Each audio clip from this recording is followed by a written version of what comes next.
Hey people, how are you doing? Welcome to episode 250 of the Sports Therapy Association podcast. My name is Matt Phillips, creator of UntitledLive.com, and as always, this episode is being recorded live at 8 o'clock Tuesday on the Sports Therapy Association YouTube channel and Facebook page. For this STA Catch Up special, I'm very shortly going to be joined by STA founder Gary Benson, who will be informing us on what is happening lately in our industry.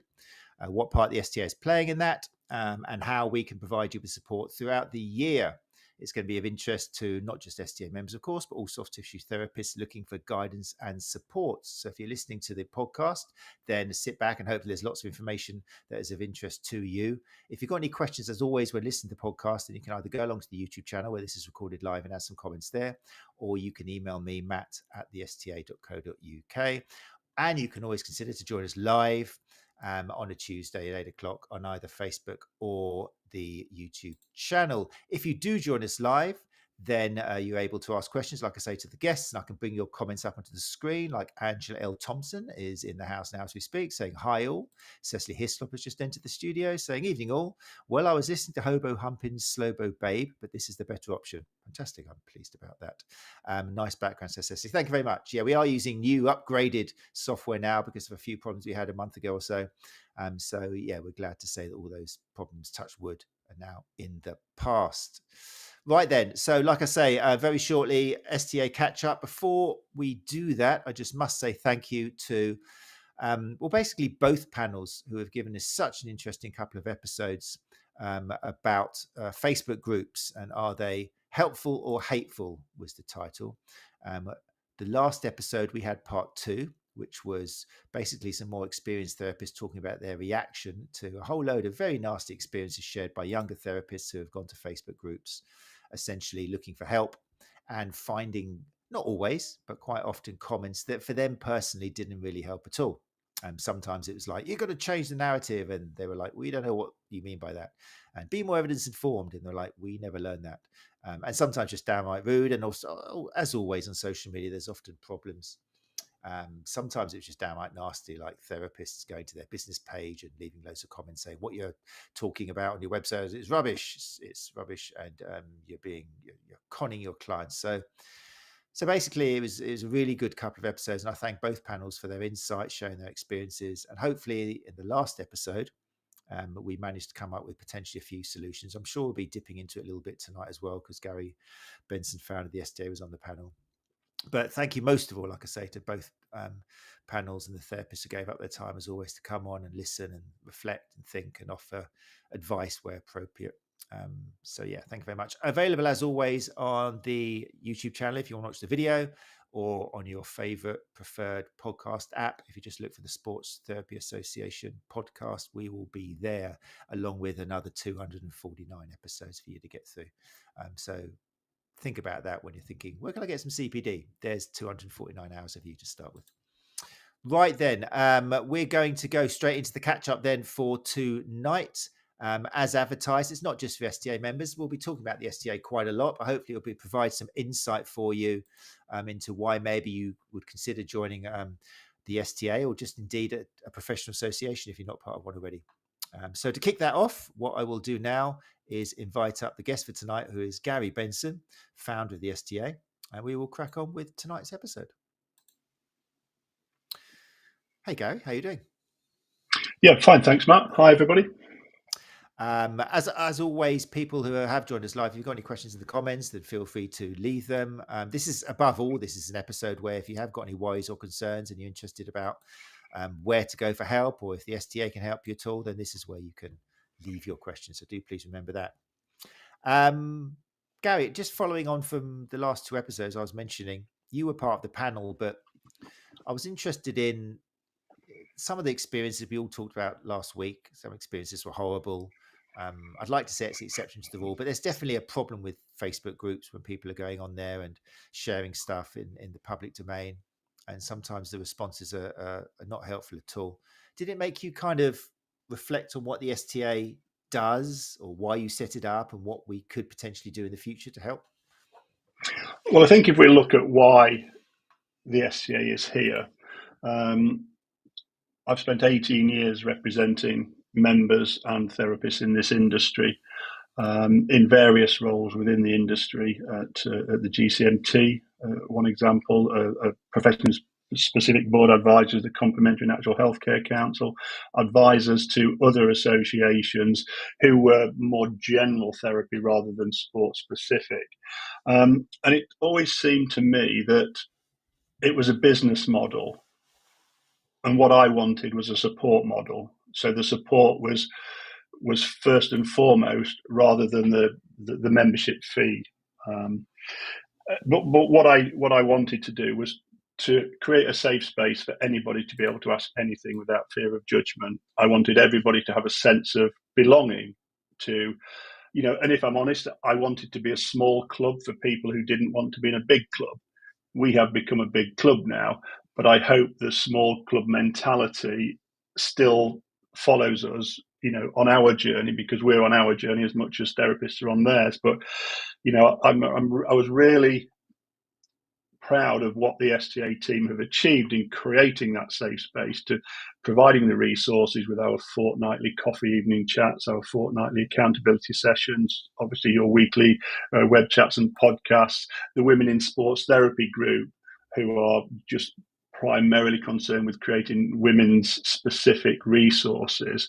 So I think that the industry's, as I said last week, the industry's got to shoulder a lot of the blame here, because the industry sells courses which don't adequately prepare therapists for working in the industry. Some of the social media comments today on our latest poll, mentions the fact that, why should I do a 3-year degree when somebody can come out of a one-day diploma, do copious amounts of CPD and be charging more than I am, and they've done a cumulative 7 days worth of training, and they've spent 3 years, 50 grand in investment, and 20 hours a week for 3 years. That's 3,000 hours of study, and I can't give them an answer.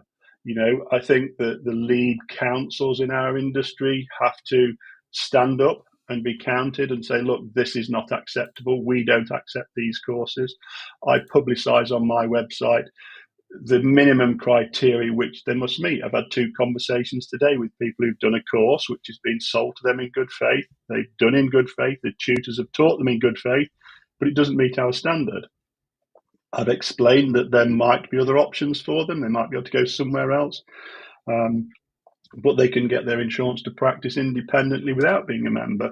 But they specifically wanted our support. And therefore, what I've got to do in my role as steering the STA is to find a way to support those people who feel that they've been let down by the industry, without casting them aside, because it's those people, and the open groups we spoke about last time. The derogatory comments often come from people who say things like, I've never seen the benefit of paying to be part of a membership. And they come out with, they might be quoting 10-year-old narratives, or do this modality because this fixes everything. And they're still talking like a therapist of 15 years ago, 10 years ago. So I think what the STA has achieved with its member support groups, with its coffee evening chats, with our podcasts, etc., and my between 30 and 50 one-to-one calls every week with members and prospective members, I think we've achieved a really safe space where you can ask a question, you won't be judged, you won't be belittled. And it's the old saying, there's no such thing as a silly question. Well, there really isn't. If you don't know it, you don't know it. And we don't know what we don't know. I've got lots of knowledge up here. And, my mentor, going back to my sports coaching, said to me that, Gary said, knowledge is powerful, but only when it's shared. So I get my job satisfaction that I used to get from teaching by sharing my knowledge and my experience and guiding and motivating the next generation therapists now that I am not in clinical practice anymore. Yeah, some great points there. I found it tricky, like listening to some of the therapists who were saying that they were going to these Facebook groups with serious questions, just started out full of illusion, quoting some of the things they'd learned on courses, which sadly we know is part of the problem, outdated narratives and that, and they had no idea. So, but it did kind of make me think, are you not with a professional association at the moment who you could turn to? Why are you going to kind of, it's almost like hanging out your washing in public sort of thing? Why are you even risking that, or rather than going to somebody, an association? And there's so many associations out there, I'm not saying it has to be the STA, but this seems to be part of the problem. I mean, I don't want to just make this into a show about being at the STA, but we kind of discussed last week, isn't it? One alternative to rushing to Facebook with a problem, to what, after all, I know it's lovely thinking they're fellow therapists, but you don't know them, and there's no kind of, apart from if you want to argue human altruism might be there, it's not like it's an association who you're paying money to support you. So is there, as far as you know, and you kind of talking to different associations all the time, organizations, are there still a lot of therapists who just don't belong to associations or just think it's not worth it? I think it's probably as high as 50% of therapists out there are not part of an association. There may have been previously, they may have been recommended one by their course tutor and didn't feel that they got the necessary support in the early days, and they haven't continued with their membership. You know, there used to be a narrative of you have to maintain membership of certain bodies if you wanted to be part of a movement going forward. You know, we're talking about regulation. But yeah, I think probably half of the therapists in the UK are not part of an association.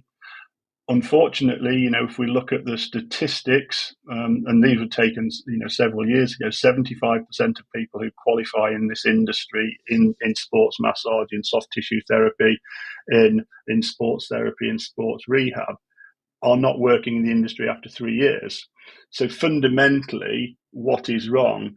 And if we just take at face value that the competency skills that we teach are adequate, it must be the business guidance, the marketing guidance, the ongoing support, because it's very isolating, isn't it? That when you pass your course, I can remember when I first passed my sports and remedial massage, you know, over 25 years ago, I went back home and I thought, well, who do I talk to now? And this was in the days before, you know, WhatsApp groups and things of that nature. I didn't have anybody to run things by. You know, I wasn't part of a big clinical practice. I worked on my own. So, you know, I fell into the trap of trying to better myself by adding more passive modalities. But it was after about 3 years, I thought, actually, you know, the people who are coming in to see me are coming in with the same problems that I'm treating every couple of months for them. What is going wrong? And that's when I realized, actually, you know, the whole consultation process that we do, the closed questions, you know, have you a history of joint problems, history of heart conditions, history of, other diseases, that wasn't giving me the amount of information or the quality of information that I required to clinically reason a treatment direction. That's when I started more of an open vocabulary sort of consultation where, you know, I used to sit down and say things like, I'm just going to sit here with my notebook and I'm going to listen to you for 10 minutes. And I want you to tell me everything that you think may be relevant about your medical history, you know, accidents that you've had, injuries that you've had, what your rehab was like. Did you do your rehab? Didn't you? And I said, I'm just going to make notes. And at the end of this, I'm just going to sort of, paraphrase what you're saying and see if we can agree on a direction to move forwards. And that worked really successfully for me until I stopped clinical practice in 2017 when my capacity changed considerably. So, you know, the industry needs to change. You know, I've already said the industry needs to take the blame. Awarding organisations are still passing out information and course syllabus which are talking about old day narratives, you know, of stretching muscle fibre, breaking down scar tissue with transverse frictions and you know, melting fascia. So we need to move on. And, you know, I have recently held a meeting with the GCMT, with Susan Findlay, a respected industry tutor. We've obviously got differences of opinions, but we've also got some mutual ground, and I will be liaising with them over the coming months. You know, we've moved a long way in the last year. You know, historically, the Society of Sports Therapists were difficult to communicate with, shall we say. And then Simon Bowen came on board as the new CEO. I'm not exactly sure of the timings, but I met with him at Therapy Expo last year. We had a very frank and honest conversation for about 90 minutes. We've had some more conversations since, and he's been instrumental in opening communication channels within the industry, things that we've been trying to do for 14 years, which we were met with a defensive wall, if you like. So what Simon's achieved in his year, for example, as CEO, has been remarkable. We have now got an industry-wide collaboration meeting in September between the major stakeholders within the industry. I talk regularly to Yvonne from the Sports Massage Association. Again, we have differences of opinions. We have differences in the way that we represent our members, but there is mutual respect. So I think that the industry is coming together. I think one of my frustrations has been that we've always talked about regulation and how it would behave by the time we got to the Olympics, or within the time you finish your degree, etc. But nobody's ever shown us what the model of regulation would look like. Nobody's sat down with a piece of paper and said, look, if we become regulated, it's going to cost you X amount of pounds per year. This is what your CPD policy is going to look like. This is what your annual obligations will be. This is your code of conduct. This is the complaints and appeals procedure. This is the disciplinary procedure. Nobody's shown us that. It's always been a carrot at the end of a stick in the distance. So hopefully, whilst I don't see regulation as the answer to our problems, hopefully with some collaboration, we might stop some of the comments that were, I mentioned earlier, there was a LinkedIn chat a couple of weeks ago where the sports therapy industry came in for some criticism from individuals, and somebody had put that there are 3 lead bodies or membership bodies within the sports therapy industry, and the sum total of 1 + 1 + 1 is 0. In effect saying that we're not doing anything. Well, I resisted responding. As is now my policy, I don't throw fuel onto those fires. I think it always, plays into their hands that we have to justify ourselves. What I think that we should be doing is we should be getting on with representing our members, supporting our members, providing resources to our members, and being as professional and as diplomatic as we can, and let those naysayers let them get on with their keyboard warrioring, if that's a word. It is now. Brilliant. No, there's so much in there which makes sense, including the recommendation at the end. There's something we mentioned last week. Was it just, particularly for more experienced therapists, if you see something that's not true on the internet, you don't have to kind of like correct it. And if you do want to leave a comment on someone's put, then just give it half an hour, give it an hour, even maybe give it a day, and then go back. You don't have to reply straight away, because your first answer very often is probably not going to be thought through, or maybe kind of reflect on how it's going to be taken by the person who originally posted. So, but it's also go on. There was an interesting comment last week, Matt, and it said, our duty as an evidence-informed practitioner is to call out those people who are not evidence informed. And I sat and reflected on that for some time after I read the comment, and I thought, is it really? Do we make ourselves look better by criticizing others, or do we make ourselves look better by pushing ahead and changing the industry, if you like, one person at a time? And I've had 6 or 7 calls today from members and prospective members, and I'm not a salesman. I say, the STA might not be the body for you. If you would feel supported with our social media groups, our Women in Sports Therapy, our coffee chats, our accountability sessions, then I'd welcome an application from you, as long as it meets X, Y, and Z criteria. But we may not be the solution for everybody. There may be people who have got a sports massage qualification. They may be coming from a beauty industry, and they still do a lot of relaxation massage and beauty therapy type treatments. Now, with the best of respect, I'm not going to be providing resources for that demographic, because it's not our area of expertise. All of the people who are, like you and I, giving our time to the STA, we're soft tissue therapists, we're sports therapists, we're sports rehabbers. That's what we know. So sometimes, the FHT or the CTHA might be, a better vehicle for their career path. But our membership is still rising. Our renewal rate is extremely high. We have several a month who don't renew because they might be retiring or might be having a career break or going travelling or having a family, for example, and we accept that. But what I always do is, if somebody says, I won't be renewing my membership, I'm going on maternity leave, I'll say congratulations, best wishes to you and your family. How about I extend your membership for a year free of charge so that you can feel supported? You don't have to go through the anxiety invoking experience that you're going to do next year when you want to come back to work, because you'll have been in touch with our podcast, you might have attended our coffee evening chats.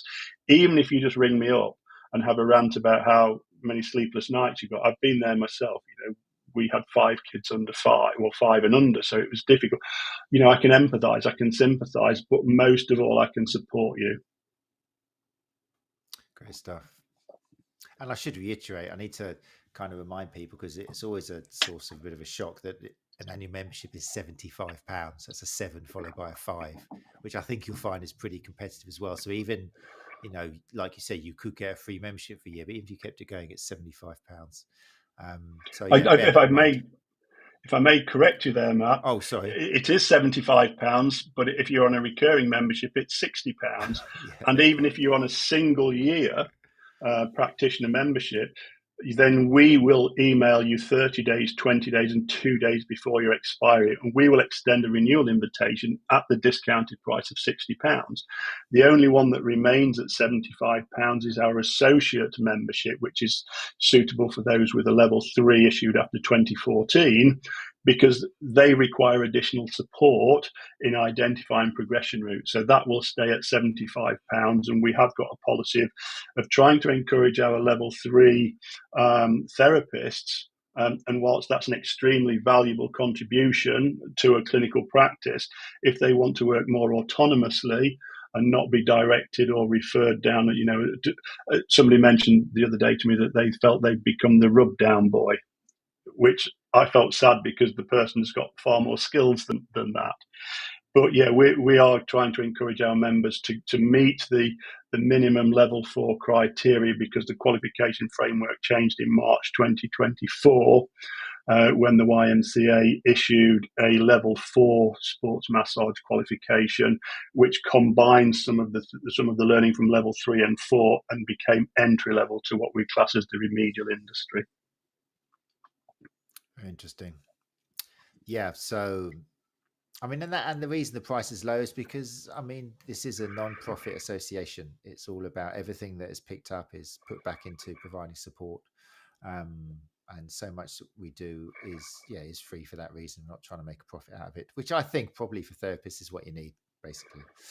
Anyway, right. We've already kind of given us a lowdown on what you've been doing for the last month and I meant to mention as well, it's really, I think for a lot of people it will be quite kind of nice to hear of all the work that does go in the background to improve the communication, and it is really significant to hear that you and other stakeholders are getting together, like Simon and Susan, and talking, because 5-10 years ago that would have been unheard of, and it was like, if all the talking probably happened behind people's backs, not you but on other people, and it was just no communication at all.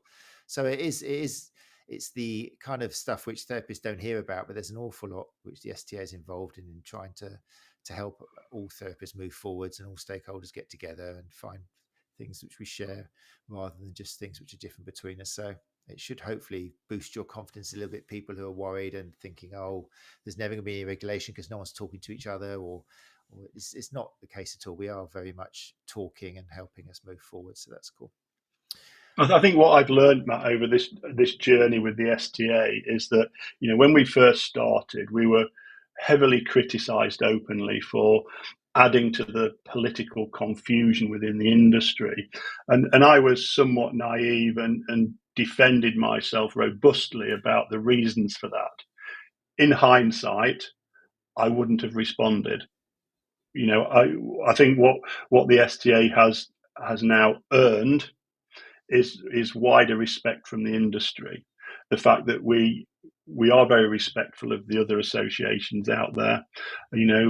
As I mentioned, we may have differences of opinion and different, methodology, if you like, in supporting our relevant members, but there is mutual respect there. And, somebody was quoted as saying that the STA has become a force to be reckoned with. And,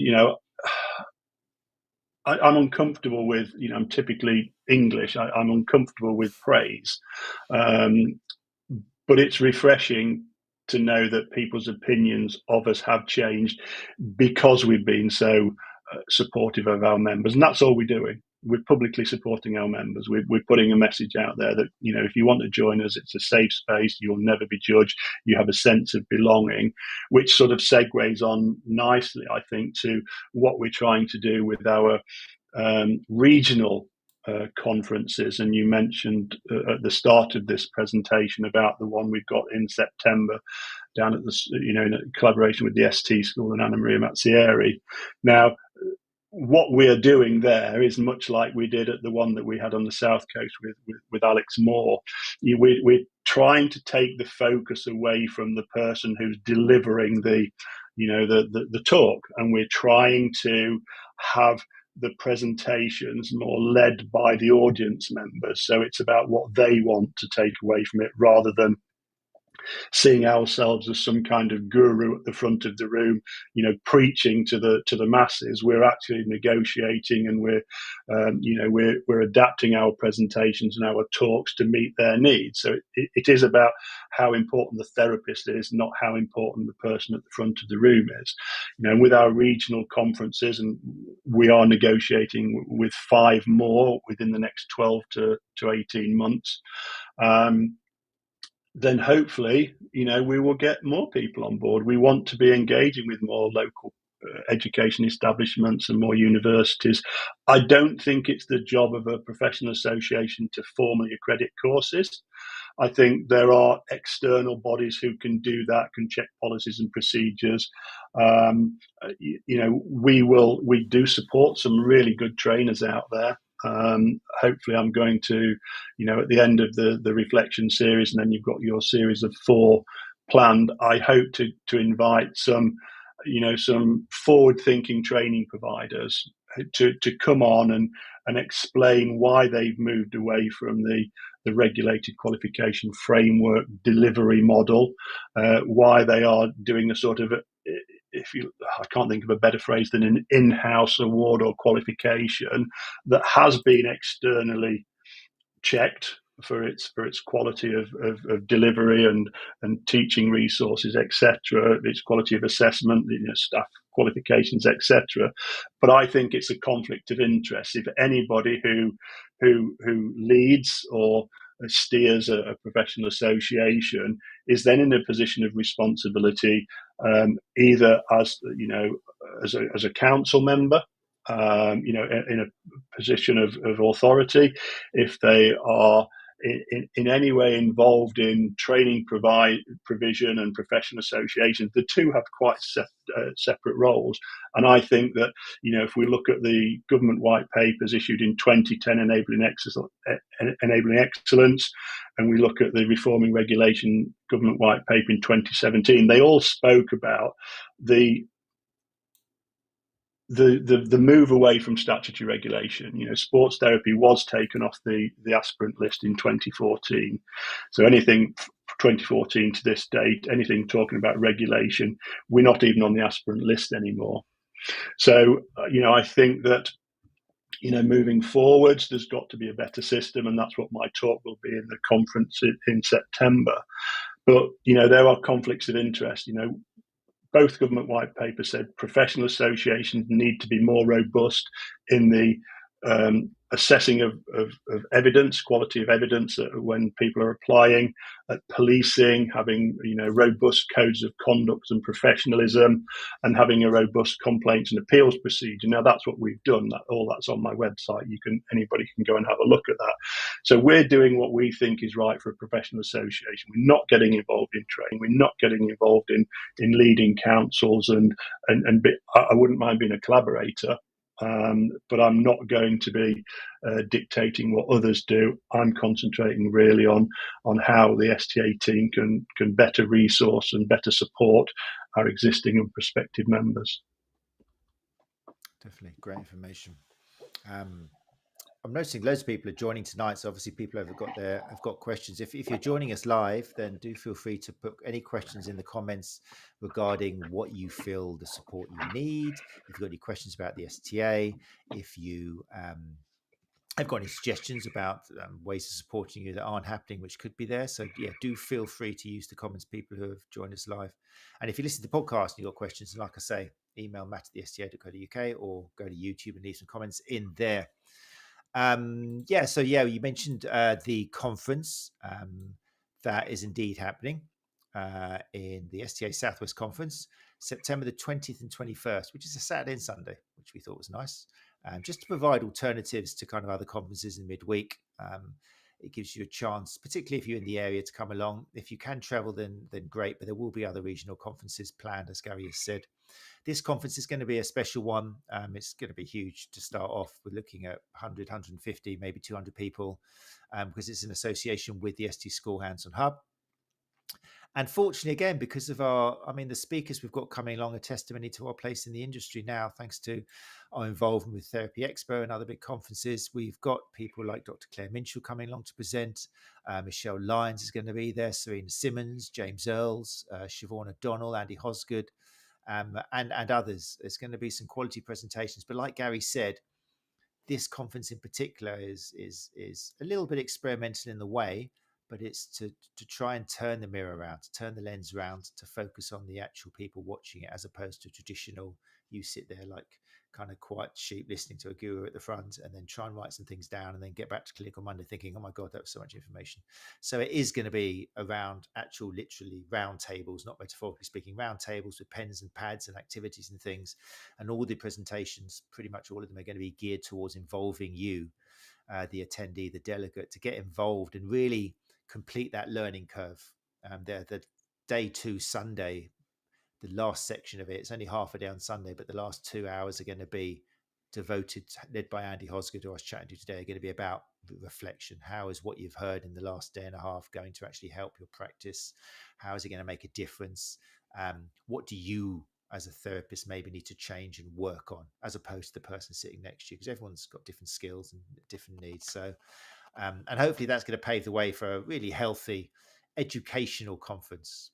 There'll be a few stands and people there, and there'll be a chance for you to speak with people. But essentially, it's putting it back into education, which is what it's all about, as well as the networking and the really important collaboration between you as therapists and people in your area. So very exciting. Tickets are available at the ST School, 20th and 21st of September. There is a summer discount on now, which gets you some pounds, much needed pounds off. And there's also an STA discount, which if you're not sure of, then check in the newsletter or go to the STA members page on Facebook and you'll find details of the STA specific code discount there. Very much looking forward to that. STA Catch Up, Gary, what else have you been up to? As if you could fit anything else into your day or into your last month or so. I have regular meetings with Balance, who are insurance broker, if you like. We're not regulated to sell or advise on insurance, so we chose Balance as a vehicle to provide the practitioner cover. Now, in our regular meetings, one of the things that I've been bringing up, because it's always been a question that's asked, is, what happens if you work with professional sports persons? Now, if you work in an elite level, usually, but not all cases, you are employed by the club or the team. And in that case, the insurance should be provided by the team, because the head of medical, who is always a chartered physio if it's in football, because that was the criteria set by the past chairman of the SST, as detailed on Jack Chew's Chewing over on May the 21st of 2022, I believe. So sports therapists and sports rehabbers, they tend not to be head of medical unless they work up the ladder internally. But it's, we have now been to the insurance underwriters, and we have said, for those of you who work occasionally with elite athletes in your own clinical practice, then we have got a policy extension coming out where you can now meet the criteria for having £10 million liability policy.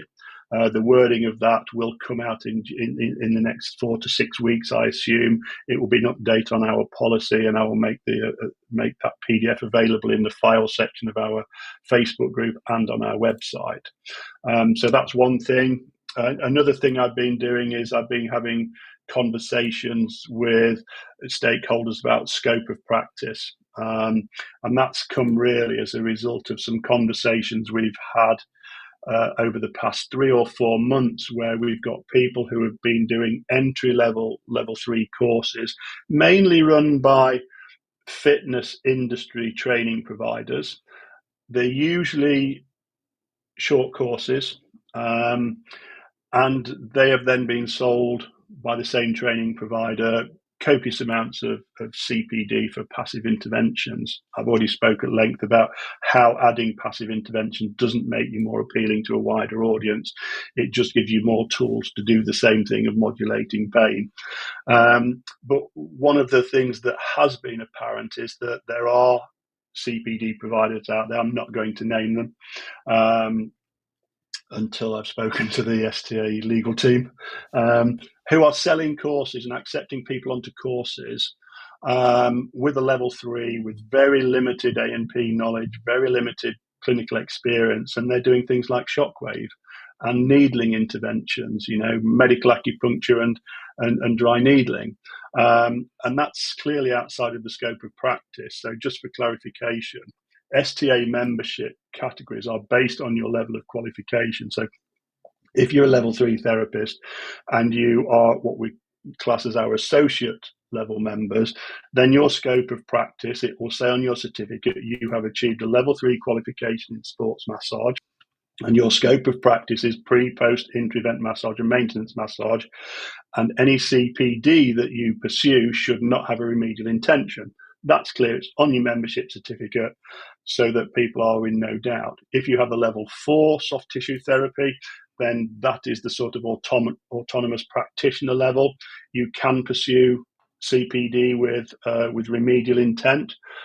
I do advocate that people who are looking at courses that may be expensive is to book a call with me, and I will challenge you as to why you want it in your clinic. You might be passionate about it, but it might not be the right vehicle, and I'll respect your decisions in the end, but I do like to challenge to make sure you're spending your money for the right reasons. And we offer over 100 hours of free CPD in our various resources to members anyway. So it's not all about going on courses. And finally, on CPD, I don't think CPD is just about professional development. I think it's about professional and personal development.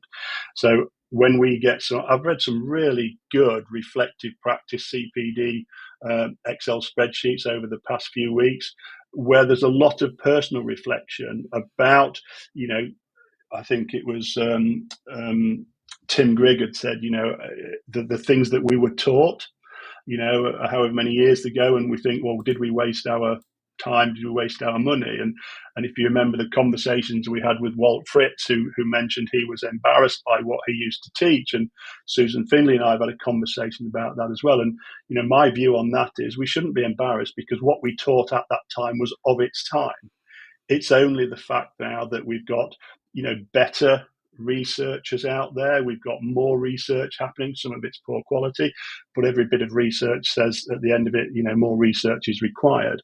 But there's more access to information over the internet now than there used to be. So there's a lot more information that we can use to be evidence informed. So we shouldn't be embarrassed about what we did. It was of its time. Some of those modalities might still be valid, but the narrative might have changed. And that's what my job is to do with people who are suffering from imposter syndrome and anxiety, is to ring me up and say, I'm saying, don't throw the baby out with the bathwater. Continue using your trigger point, manual skill, but the narrative about hypersensitivity is far more valid than trigger pointing and pressing on it to make pain refer to other places. So there's lots of things that I'm doing in the background. which is keeping me busy, which I'm happy with. Can we touch on Stuart's For sure, yeah. question there, I Matt? just wanted to say before we go to Stuart, I brought it up on the screen, but based, celebration of what you're saying, actually, Jessica Janneman has said here, I would like to thank you, she's talking to you, Gary, as a non-member, for Gary's transparency around qualifications and training, etc. Not just tonight, but in past podcasts. It's helped me understand the industry better, which is lovely. Thank you, Jessica, for sharing that. I mean, that's exactly what this is all about, isn't it? Understanding the industry. Yeah, I mean, thank you, Jessica. And I think that the reason that I do this is that, and I do put my head above the parapet, and other cliches like, rocking boats and shaking trees, is because I think that you, as part of this industry, whether a member of the STA or not, have in good faith engaged with the training that the industry provides for you. And sometimes that's not fit for purpose. And I think somebody's got to highlight it. I've got broad shoulders. I'm never going to publicly say that course A is bad and course B is good. I'm not going to say that the tutor is good or bad, but what I will say is it doesn't meet the STA standards for recognising it for CPD, or it doesn't meet the STA standard for recognising it as a qualification, because somebody's got to make a stand. And I don't mind being that person who's making a stand. But I do appreciate your feedback. I feel very uncomfortable now. That's really cool. And if anybody else wants to make Gary feel uncomfortable, then feel free to bring it up on the screen, because he needs more of this for the work he puts in. Right, yeah, Stuart, you were mentioning, I'll bring up Stuart. So people who listen to the podcast, this is what Stuart had to say. Stuart Sahan, forgive me if that's not how you pronounce your last name, but Stuart Sahan says, what do you think are the main barriers preventing sports therapists and rehabbers from protecting their own professional titles in the way that chiropractors and osteopaths have? And do you see HCPC registration as the only viable path forward for statutory regulation? There's a lot to unravel there, Stuart, and I'm going to try my best. Before I do that, I'm just going to say hi to Scott Loynes, who's in the group chat. Scott hosts our coffee evening chats 2 Wednesdays a month, and he hosts our accountability chats on a Monday afternoon. So Scott at the sta.co.uk if you need to get in touch. Even if you're not a member and you'd like an invite to one of our coffee evening chats, we're more than welcome to extend an invitation to you. So let's have a look at Stuart's comment. If we look at osteopathy and chiropractic, there is general disquiet within those industries, and there are increasing numbers of osteopaths who are deregistering and becoming osteomyologists. We've had an increasing number of osteopaths and physiotherapists who have also got some massage qualifications and now coming to us for membership because they just want to work in a more holistic way than wholly chiropractic or wholly osteopathic. And they want to be, hands-on, modern therapists. So they're coming to us. The HCPC registration is the only way for statutory regulation, but the HCPC have said that they're not going to, regulate further professions. And if you just take one example of aesthetics, we've got people out there who've come from a beauty therapy background, have done a 1-day diploma in, lip filling, and they're injecting God knows what into people's lips and charging them 300 quid. Now, that's not being regulated. There is a licensing procedure coming in, but it's not, in my opinion, from what I've seen, and I'm not an expert on it, but it's not addressing the fact that, you have to be a prescribing nurse to prescribe these drugs. And what we've seen is with some of these clinics, because I've been following this model quite a lot, is that these clinical practices are saying if you want to have your Botox or your lip fillers, then you have to come in on our prescription day, where a nurse will then prescribe and then you can continue with your treatment. So the whole reason behind regulation was to protect the public, and if really invasive treatments like that are not being regulated, then I don't see a way forward for sports therapy to be regulated. As I mentioned earlier, we don't know what the model looks like, but I'll tell you what I think the barriers are, and we have had conversations, industry-wide conversations about this, and we will continue that in September. There isn't the will of the industry. Okay. Now, if you look at sports rehab, which is represented by the BASRAT registration, and they have an accredited register, which is underneath the Professional Standards Authority. So the PSA, the Professional Standards Authority, they oversee the regulators, under which you have like GEOSC and the GCC, and you have accredited registers, one of which BASRAT holds and maintains. The FHT used to have one, they don't have that anymore. And the other one you might be familiar with is the CNHC model. Now, I was an advisor to the CNHC from its inception for 3 years. I left my tenure at the end and didn't renew my advisory role because I didn't think it did what it needed to do to be a regulator. It became a bums on seats. So the main barrier is that if we wanted sports therapy, just as one example, to be regulated, three bodies would have to sit around the table. They would have to agree. But if you go back to the original application that was made in 2006, it was repeated in 2008 and 2010 from memory. One of the things that was asked of the applicant was, can you differentiate the role of sports therapy from physiotherapy, because they're obviously crossovers.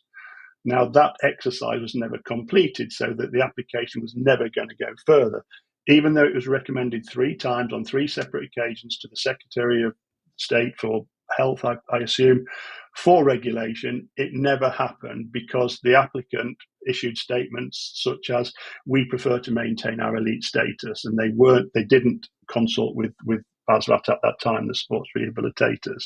Now they've got their own accredited register, so they're not going to be interested in, after their investment and their staffing costs to pursue and maintain an accredited register, they're not going to be interested in statutory regulation for sports therapy and sports rehab. One of the other stakeholders was historically linked to a training school. So if they supported statutory regulation, and at the time of the announcement for statutory regulation, a minimum standard of education is announced. And if that was to be a degree in sports therapy, albeit we have grandparenting, which is a precedent set by physiotherapy, where people working in the industry can demonstrate making a living from the industry, go on to a grandparenting route into the register or onto the register. Now, this body would never support statutory regulation because it means that their training provider wouldn't be able to run their courses. So that was a commercial decision made by those. So there hasn't been any joined up thinking. There hasn't been any collaboration, and the occupational competencies in sports therapy, whilst the Society of Sports Therapy have their own competencies, there hasn't been an industry-wide agreed set of NOS, the National Occupational Standards, which are held by the Skills for Health, which is Sector Skills Council, since 2014. So we've had 11 years with no occupational competencies. So in theory, how are we teaching sports therapists who are not on an accredited SST degree program, who do have occupational competencies? How are the other ones? How do we know that they're occupationally competent when a set of standards is 11 years out of date? So that's one of the collaborative approaches we are going to be discussing, and they are just, exploratory discussions at the moment, is how can we get an industry-wide set of national occupational standards. And at the time when I inquired in 2017, it would cost me or the STA £20,000 to update those. I've since negotiated a zero figure with the Sector Skills Council through Tom Bell at PD Approval, who is an external accrediting company who does some great work assessing our CPD endorsements and looking at qualifications for our sort of entry levels for membership.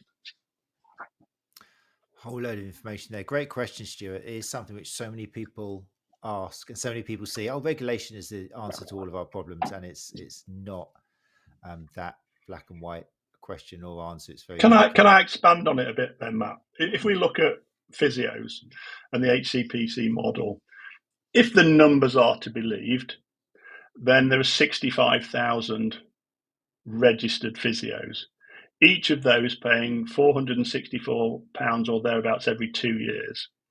Now, when I did some simple maths, that was generating 28.1 million in revenue.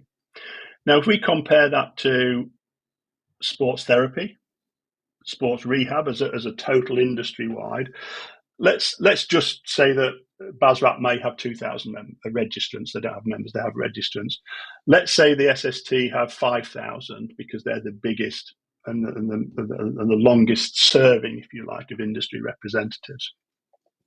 Now, undoubtedly, a large proportion of those are going to be student members, and a smaller proportion of those are going to be qualified therapists who are entitled or should be entitled to regulation if it occurs.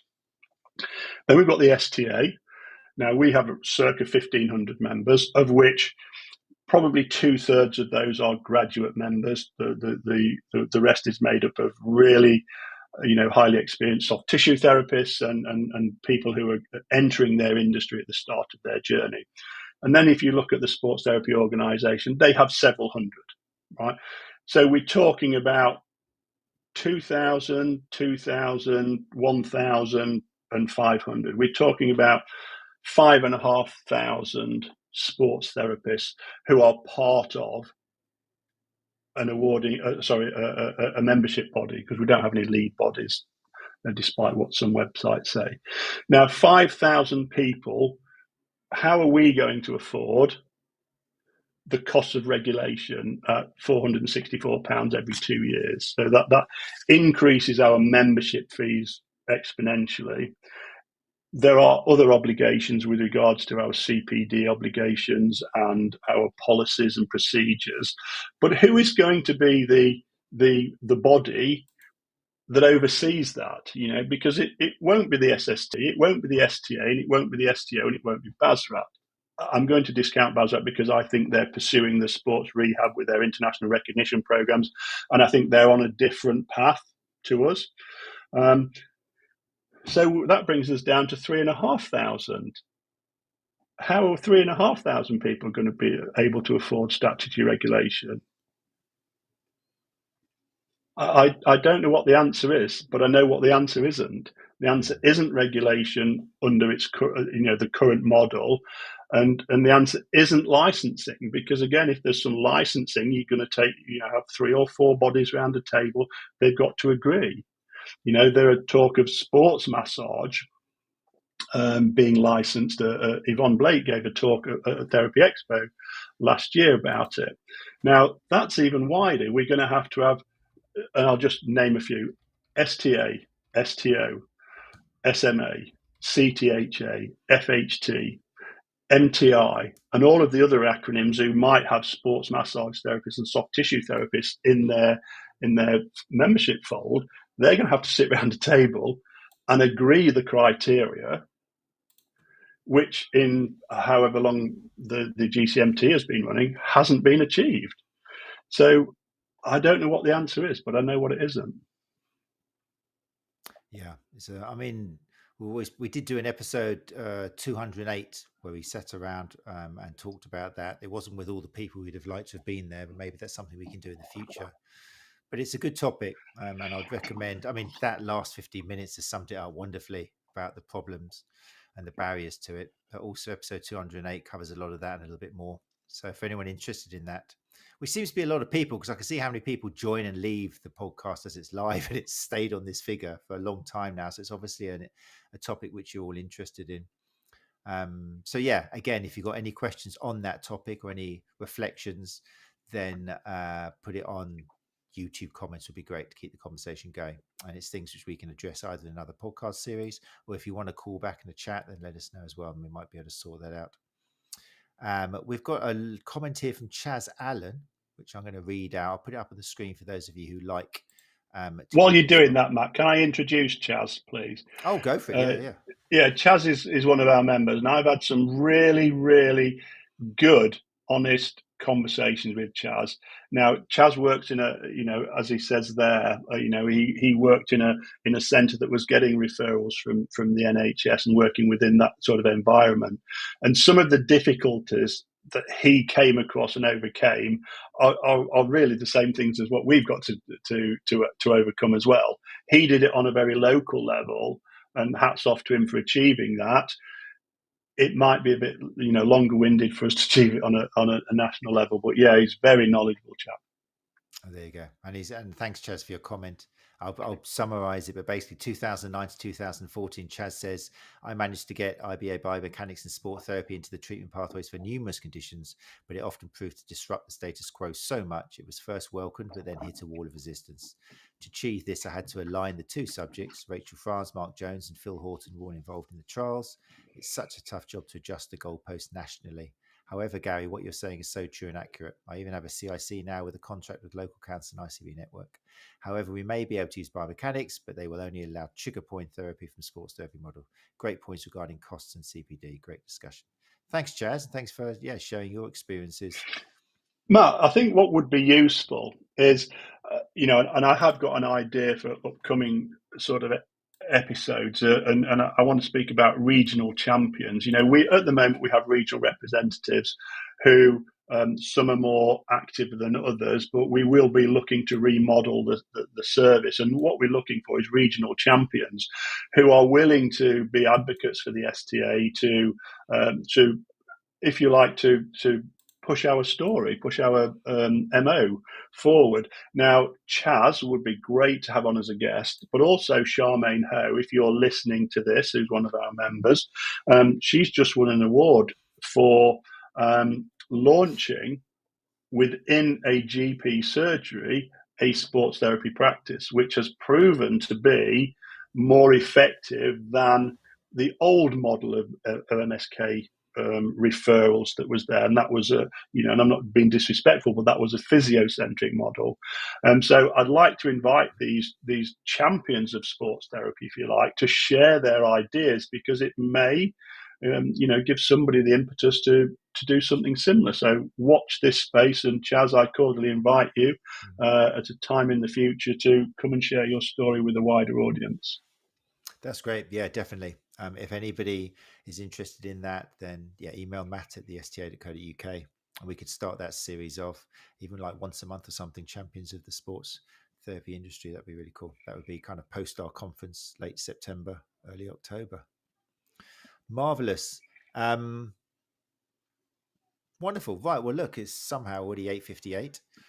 Can we just touch on Cecily's comment, Matt? Cecily, yes, Cecily's got a good question here. Let's bring that up. Cecily Hislop, who's from the panel last episode, says, is there enough regulation of training providers in our industry? Could that help to solve the problem? No, there isn't. Thank you, Cecily, for your question. That literally takes up the most of my time every week, is trying to decide how to address this. Now, I have conversations with awarding organisations, courses that we used to accept, which post-COVID have now gone to a blended learning delivery model with models that don't suit our minimum face-to-face requirements. They tend to be from fitness industry providers. They tend to be short courses. They tend to be linked to one awarding organisation with whom I've spoken to, but they're not interested in raising standards. So what we what we thought we would achieve last March 2024 is that the level 3 became a fitness industry qualification with no remedial intention. There were talks of having it as massage for sport or massage for performance, and it'd be for personal trainers who just want to substitute one session or something. And level 4 would be sort of our industry minimum standard. We had hoped that the training providers from our industry would get on board and deliver combined level 3 and 4 courses. That hasn't happened. They've still got the Ofqual regulated awarding organisation model, which is, we've already said, is out of date. I don't know what the answer is there. The only thing I can control are the training providers with whom we liaise and work by association and collaboration. I set the minimum standard for those, and if they don't meet it, we simply won't work with them. And if they change their delivery model so it's something below our entry level, then again we will change our policy and we won't work with them. So I can control where our focus is, but at the same time do I have a responsibility to support the people who've accessed the industry through this route that doesn't meet our standard, so that they can get the necessary support to move to a really productive and long therapy career and journey. Yeah. So great question, Cecily. Feel free to follow up with another question if you like.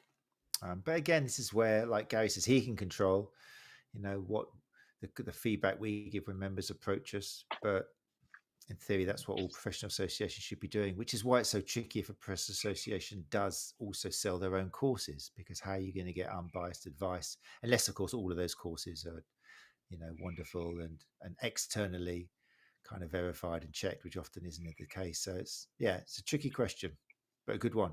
Something that needs to be addressed at these kind of meetings. I'm sure it will come up in September as well. Right, it is 9:01, everybody. Thank you so much, everyone who has joined us live. It's been very full this evening, which is lovely to see. We are going to start off. We want to try and keep the live atmosphere going on these episodes and encourage you to come along to the live recordings, because we get some great questions, which gives Gary a chance to share, what you've heard tonight, his vast experience.